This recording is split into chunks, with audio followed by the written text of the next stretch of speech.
بسم اللہ الرحمن الرحیم۔ الرحمن الرحیم۔ السلام علیکم محترم ناظرین، آج کا جو میرا ٹاپک ہے وہ ہے بسم اللہ کی اہمیت، برکت، فضیلت اور اس کے نزول کے بارے میں۔ سب سے پہلے میں آپ لوگوں کو بسم اللہ الرحمن الرحیم کا ترجمہ بتاؤں گی۔ اللہ کے بابرکت نام سے شروع، جو بڑا مہربان نہایت رحم کرنے والا ہے۔ اب آتے ہیں بسم اللہ الرحمن الرحیم کے پس منظر کی طرف۔ چونکہ اسلامی آداب معاشرت میں بسم اللہ الرحمن الرحیم کا بہت اہم مقام حاصل ہے۔ قرآن پاک کی ہم اکثر کم و بیش تقریباً تمام صورتوں کی ابتدا ہم بسم اللہ الرحمن الرحیم سے کرتے ہیں، سوائے سورہ توبہ کے۔ اس کے علاوہ ہم قرآن پاک کی ابتدا یعنی کسی بھی سپارے کی کسی بھی سورہ کی ابتدا ہی ہم بسم اللہ الرحمن الرحیم سے کرتے ہیں۔ دنیا کے تمام کم و بیش کاموں کو ہم بسم اللہ الرحمن الرحیم سے ہی شروع کرتے ہیں۔ سورہ نمل میں ہے آیت نمبر 27 تا 30۔ جب حضرت سلیمان علیہ السلام نے ملک سبا کی رانی کو جب خط لکھا تو انہوں نے بھی بسم اللہ الرحمن الرحیم سے اس خط کی ابتدا کی تھی۔ آپ صلی اللہ علیہ وآلہ وسلم نے فرمایا، ہر کام شروع کرنے سے پہلے ہم بسم اللہ پڑھ لیا کرو، چاہے اپنا دروازہ بند کرو، چاہے اپنے برتن کو ڈھانپو، چاہے دیا بجھاؤ یا کوئی بھی کام ہو۔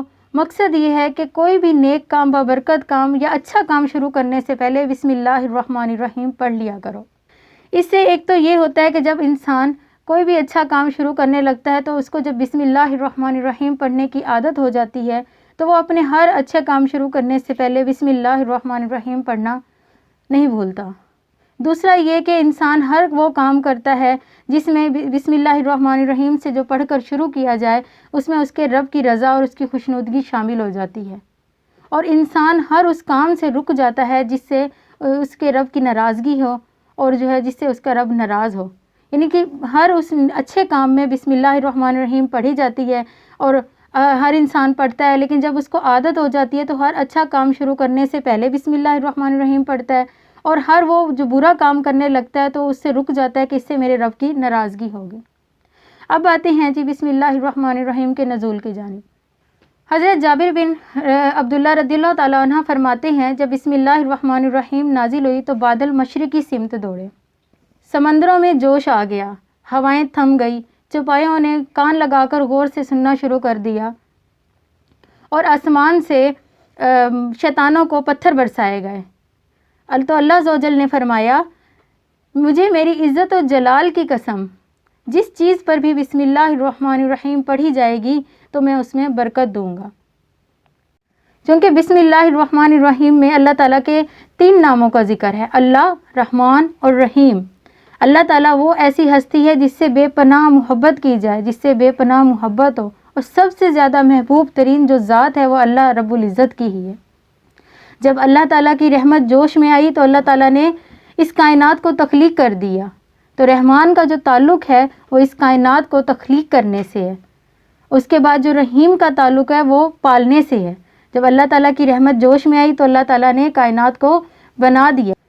قرآن پاک میں ہے، هو الاول والآخر والظاہر والباطن، وہی اللہ ہے جو ظاہر بھی ہے، بہت ظاہر، یعنی کہ سب سے پہلا اس کے بعد کچھ بھی نہیں ہے۔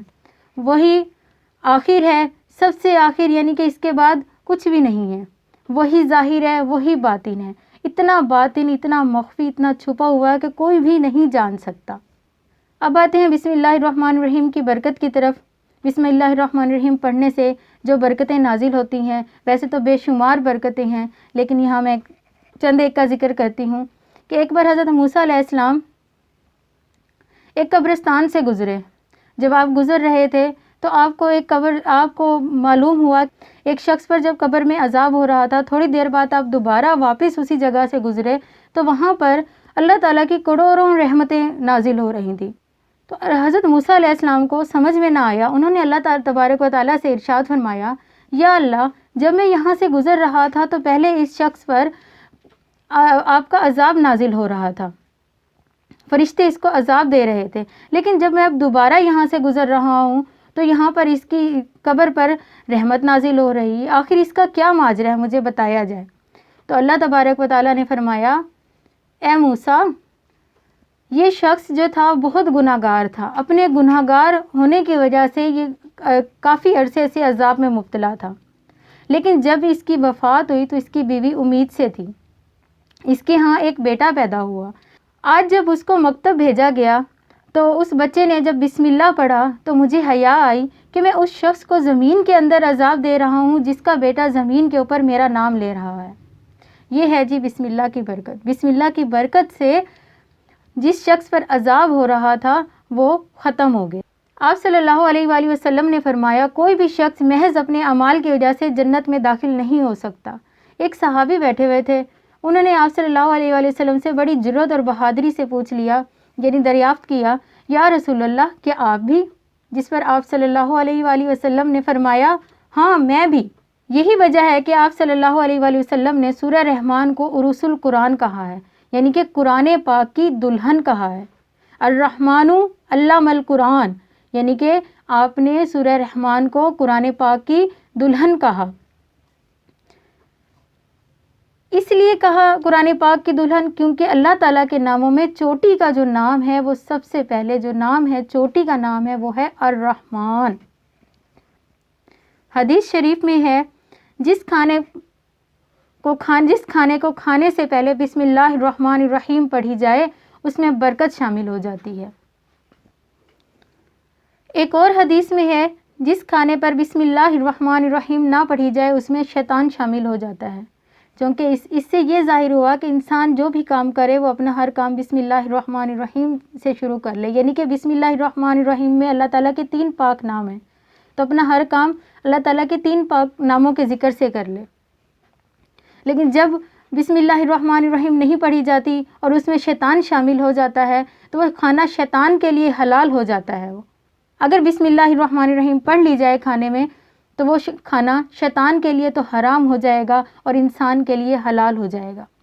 چلیں ملاحظہ کریں ایک اور بسم اللہ الرحمن الرحیم کی برکت۔ اللہ تعالیٰ نے حضرت موسیٰ علیہ السلام پر جب وحی نازل فرمائی اور اس میں یہ فرمایا کہ دنیا سے ہر روح پیاسی جاتی ہے سوائے اس کے کہ جس نے بسم اللہ الرحمن الرحیم پڑھا ہو۔ اسی طرح سے ایک بار حضرت موسیٰ علیہ السلام کو سخت پیٹ میں درد ہوا، اتنا سخت درد ہوا کہ آپ نے اللہ تعالیٰ کی بارگاہ میں عرض کی، اے اللہ تعالیٰ مجھے اس کا کوئی حل بتائیں کہ میں کیا کروں، میرے پیٹ میں سخت درد ہے۔ تو اللہ تبارک و تعالیٰ نے فرمایا کہ فلاں جنگل میں جاؤ اور وہاں جا کر فلاں بوٹی ہے اس کو توڑ کر اس کو پیس کر کھا لو، اس سے یہ تمہارا پیٹ کا درد جو ہے وہ جاتا رہے گا۔ چونکہ حضرت موسیٰ علیہ السلام نے ایسا ہی کیا، آپ کا درد ختم ہو گیا۔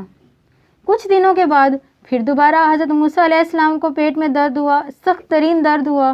جب آپ کو سخت درد ہوا تو آپ وہیں واپس اسی جنگل میں چلے گئے اور وہیں سے وہ بوٹی توڑی، اس کو پیس کر اس کو کھا لیا، لیکن آپ کو وہ جو درد تھا وہ ختم ہونے کی بجائے درد کی شدت میں اور اضافہ ہو گیا۔ جب درد کی شدت میں اضافہ ہو گیا تو آپ نے اللہ تعالیٰ کی بارگاہ میں عرض کی، اے اللہ تعالیٰ مجھے یہ ماجرا سمجھ میں نہیں آیا، جب ایک بار میں نے یہ بوٹی کھائی تو اس کی بوٹی کھانے سے ہی میرے پیٹ کا درد ختم ہو گیا۔ ایک دوا کی 2 تاثیر کیسے ہو سکتی ہے کہ ایک بار تو میرے پیٹ کا درد ختم ہو گیا لیکن دوسری بار بڑھ گیا؟ تو اس پر اللہ تبارک و تعالیٰ نے فرمایا، اے موسیٰ ایک بار جب تم نے یہ بوٹی کھائی تھی تو تم نے میرے نام کی وجہ سے، میرے نام کی بدولت، میرے نام سے کھائی تھی، لیکن اب کی بار تم اپنی مرضی سے گئے ہو تو شفا تو صرف اور صرف میرے نام میں ہی ہے، ورنہ اس دنیا کی ہر چیز تو زہر ہے۔ یہ تھی بسم اللہ کی برکتیں۔ بے شک جی اللہ تعالیٰ کے نام میں بہت برکت ہے، اللہ تعالیٰ کی رحمت اور ان کے صدقے ہماری مغفرت ہو۔ یہ تھا جی میرا آج کا ٹاپک جس میں نے آپ کو بسم اللہ کی پس منظر، فضیلت، برکت، نزول کے بارے میں آپ کو بتایا۔